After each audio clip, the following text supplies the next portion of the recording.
October 14, 1066, the Battle of Hastings begins on Senlac Hill in East Sussex. Harald Godwinson, England's king, stands behind a dense shield wall of housecarls and furred, wool and linen beneath iron mail, Danish axes ready. Below, Duke William of Normandy arrays archers, spearmen, and mailed cavalry with kite shields and lances, his papal banner snapping in the autumn wind. At dawn, arrows rise like rain. The slope becomes mud and blood. Repeated charges break and recoil. A rumor flashes, William is dead, and is answered with a lifted helm. The fighting tightens. A strike finds Harald. England's future tips, and a new dynasty steps forward. In the middle of the 11th century, England stood at the hinge of two worlds. It was a wealthy kingdom with coinage, shire administration, and royal revenues that could fund soldiers and ships. Yet it carried the memory of earlier Scandinavian conquest, and its politics depended on bargains between a king and powerful earls. Across the Channel, Normandy had become a disciplined duchy whose aristocracy fought as mounted warriors in iron mail, accustomed to campaigning, raiding, and seizing land by force and law alike. The political situation in England tightened in early 1066. King Edward the Confessor died on 5 January without a surviving son. His court at Westminster was prestigious but factional, balancing English magnates with Norman connections. The succession turned on consent as much as blood. Harold Godwinson, Earl of Wessex, was the dominant figure in southern England, experienced in war, rich in land, and supported by many thanes. On Edward's death, the Witan, the council of leading men, accepted Harald as king, and he was crowned quickly, because delay in a power vacuum invited foreign intervention. That decision created the immediate cause of war. Duke William of Normandy rejected the settlement. William was Edward's cousin, and Norman writers later claimed Edward had promised him the throne. They also asserted that Harald, after being shipwrecked on the continent, had sworn an oath to support William's claim. English accounts stress the Witan's authority and treat any foreign promise as irrelevant. These competing narratives mattered because they framed the coming conflict as either lawful succession or armed usurpation, and each side would fight for legitimacy as well as victory. The crisis widened when other claimants moved. William sought ecclesiastical approval and obtained papal support, symbolized by a consecrated banner carried with his army. That banner did not provide soldiers, but it strengthened recruitment and justified invasion as punishment of an oath-breaker. At the same time, Hardrada, king of Norway, pressed his own claim, drawing on Scandinavian precedent and ambition. Hardrada allied with Harald's estranged brother Tostig Godwinson, who sought to regain power by any means. The armies that would meet at Hastings reflected different military systems. Harold's strength lay in the housecarls, professional household troops skilled in close combat. They wore iron mail shirts over padded garments, conical helmets with nasal guards, and carried heavy two-handed Danish axes capable of splitting shields and crushing bones through padding. Many also carried swords.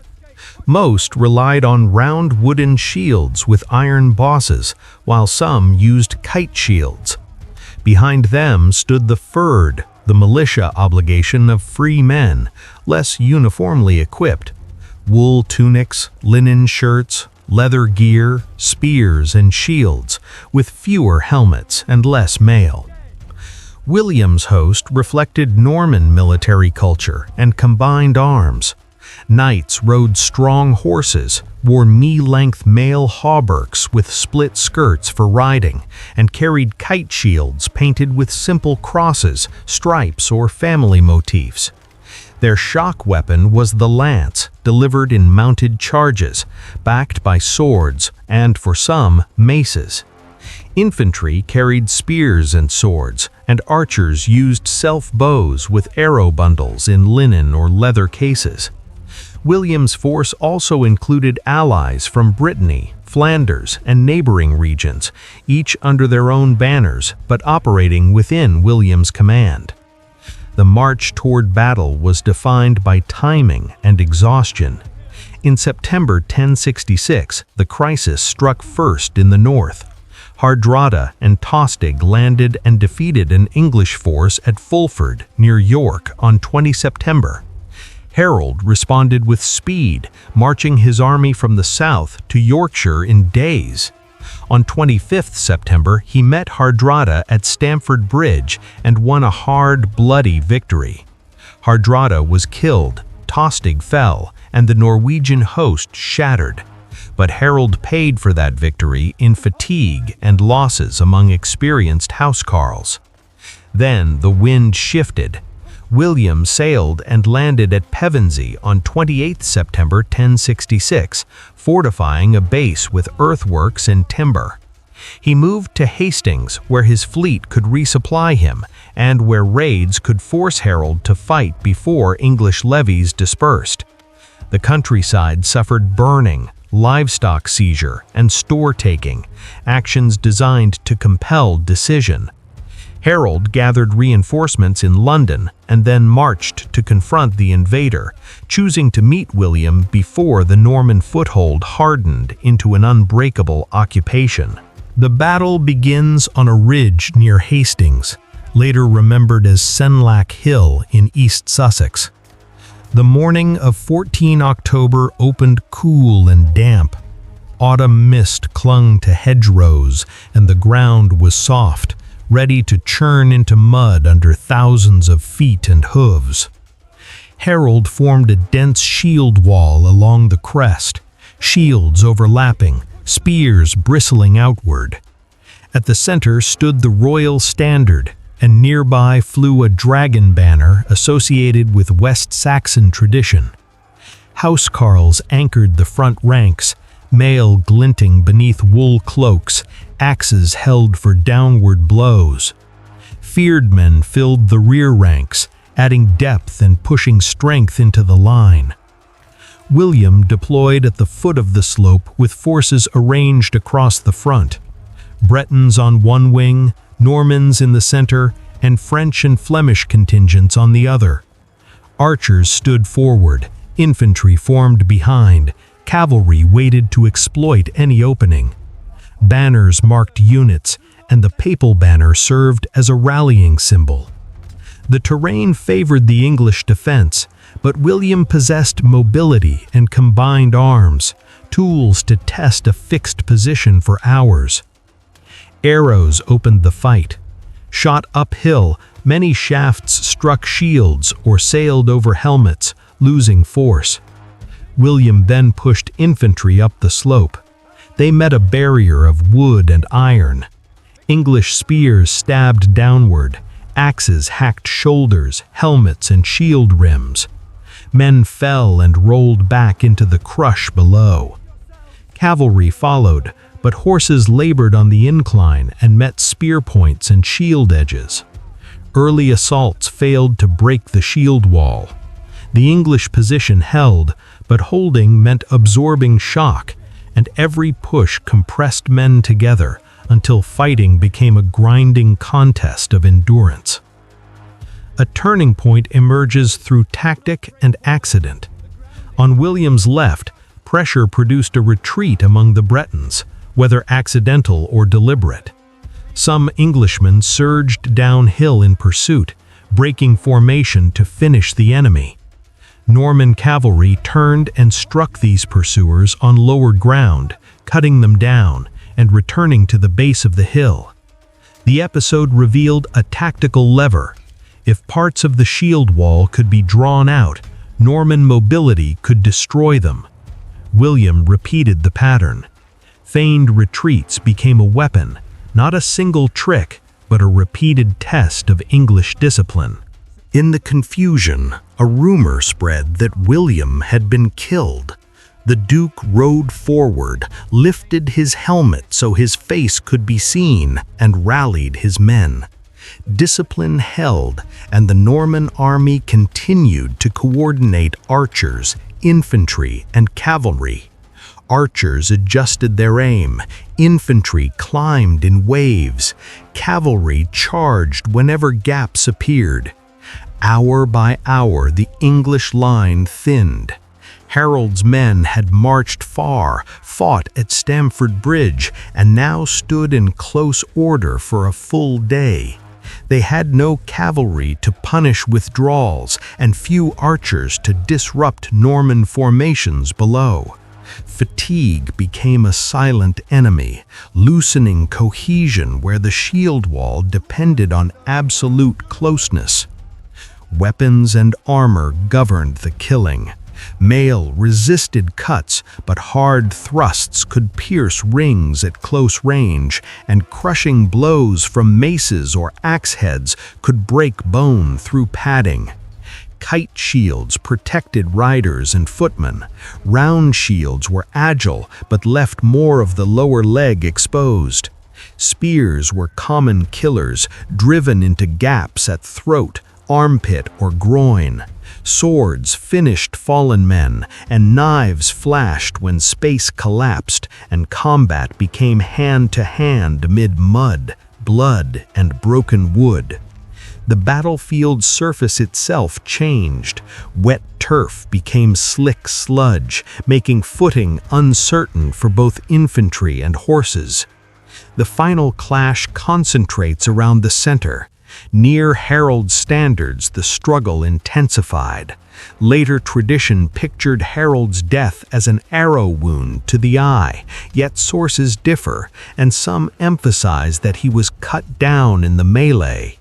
What is clear is the outcome. Harald fell, and with him the cohesion of the defense. Housecarls who remained tried to hold the crest, swinging axes until surrounded. Norman knights pressed upward, infantry followed with spears, and segments of the English line buckled. Some fled toward woods and marshy ground, others made a last stand around the royal standard. Pursuit was perilous on broken terrain, and later tradition speaks of losses in a ravine during the chase, but the decision had already been made on the hill. Aftermath did not mean immediate peace. London's leaders weighed resistance, and Edgar Atheling, the young heir of the old royal line, was briefly advanced as a candidate. William moved cautiously, securing ports, river crossings, and supply lines. He used negotiation when it served, and intimidation when it did not. By late December 1066, key magnates submitted, and William was crowned king at Westminster on 25 December. The conquest then continued through years of rebellion and repression, especially in the north, where resistance met devastating response. The historical legacy of Hastings is broader than a single day's tactics. Norman rulers built motte and bailey castles of earth and timber, later rebuilt in stone, to dominate roads, markets, and river crossings. Land was redistributed to Norman lords, tying power to new obligations. The church hierarchy was reorganized under bishops and abbots aligned with the regime. Administration expanded rather than collapsed, culminating in the Domesday Survey of 1086, a meticulous record of land and resources that reveals both continuity and upheaval. Culturally, elite language and law absorbed Norman French, and England became bound more tightly to continental politics. Hastings also became an argument about legitimacy and memory. The Bayeux Tapestry, created within a generation, presents a Norman story of oath, invasion, and victory, showing mail hauberks, kite shields, archers loosing, and the long English shield wall breaking around a king's standards. For military history, the battle stands as a rigorous test of a fortified infantry position by coordinated arms, with feigned retreat and sustained pressure exploiting fatigue. For England, it marks the end of one ruling order and the start of an Anglo-Norman realm whose consequences shaped governance, landholding, and identity for centuries.